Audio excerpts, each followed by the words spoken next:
ফার্মাকন guide চ্যানেলের পক্ষ থেকে জানতে চাওয়া হয়েছে যে সমস্ত পেশেন্টরা রিউমাটিজম এবং আর্থারাইটিস প্রবলেমে ভুগছেন, যে সমস্ত বৃদ্ধ মা বাবারা এই সমস্যায় ভুগছেন তাদেরকে বলবো হোমিওপ্যাথিক ট্রিটমেন্টে আসুন।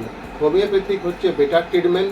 হোমিওপ্যাথিকের জনক ডাক্তার হ্যানিম্যানকে আমার পক্ষ থেকে ওনাকে চরণে শতকোটি প্রণাম জানিয়ে আজকে রিউমাটিজম এবং আর্থারাইটিস প্রবলেম সম্বন্ধে ফার্মাকন গাইড চ্যানেলে আমি ডাক্তার টি চৌধুরী কিছু মতামত পেশেন্টদেরকে দেব। যে সমস্ত বৃদ্ধ মা বাবারা হাঁটুর সমস্যায় ভুগছেন, হাঁটু খোলা, হাঁটুর হাড় ক্ষয়ে যাওয়া, এভাবে হাঁটুর মধ্যে যে ফ্লুইড জেলটা থাকে দীর্ঘদিন চলতে চলতে কি হয়, ওটা বয়সকালে ক্ষইতে শুরু করে। হাড় ক্ষয়ে যাওয়ার ফলে হাড়ের যে লিগামেন্ট আছে ওখানে ফ্লুইডটা শুকিয়ে যাওয়ার ফলে ওই হাড়ে হাড়ে যখন ঘষা খেয়ে হাড়টা ক্ষইতে শুরু করে তখন রিউমাটিজম এবং আর্থারাইটিস প্রবলেম দেখা দেয়। এই জন্য ডাক্তারবাবুর পরামর্শ নেন অর্থোপেডিক ডাক্তারবাবুরা, সার্জন যারা আছেন তারা বলেন অপারেশনের কাজ করার জন্য। আমি মনে করি হোমিওপ্যাথিক হচ্ছে বেটার ট্রিটমেন্ট। সরাসরি হোমিওপ্যাথিতে আসুন।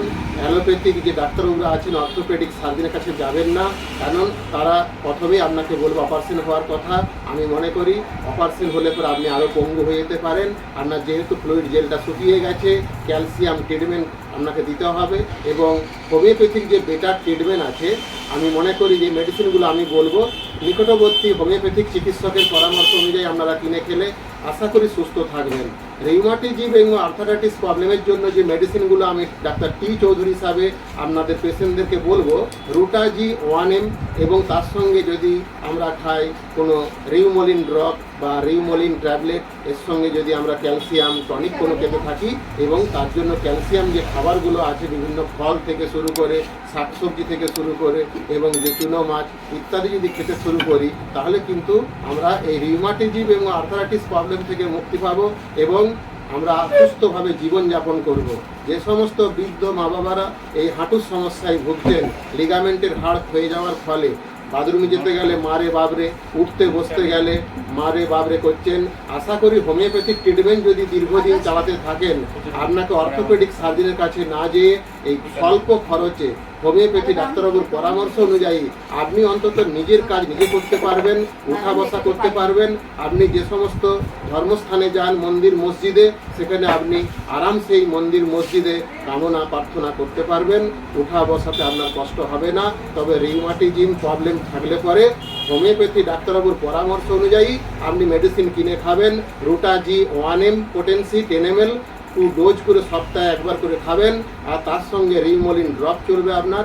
আর রিউমা কেয়ার পুরুষোত্তম কোম্পানির এক টনিক বার করেছে, ওই টনিক যদি আপনি 10 ml করে দুবার খেতে থাকেন আর তার সঙ্গে যদি কোনো ক্যালসিয়াম বা ভিটামিন চলতে থাকে আর আপনি যদি সেই সমস্ত যে ক্যালসিয়াম জাতীয় ফল যদি বিকেলে বিকেলে আপনি খান তাহলে কিন্তু এই আর্থারাইটিস বা রিউমাটিজম প্রবলেম থেকে আপনি মুক্তি পাবেন।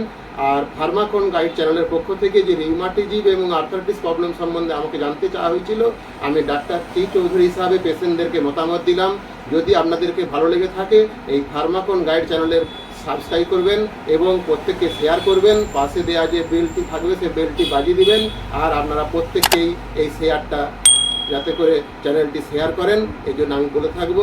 এখানে টি চৌধুরী আপনাদেরকে আর্থারাইটিস এবং রিউমাটিজম প্রবলেম সম্বন্ধে কিছু মতামত দিলাম। পেশেন্টরা ভালো থাকবেন, উপকৃত হবেন।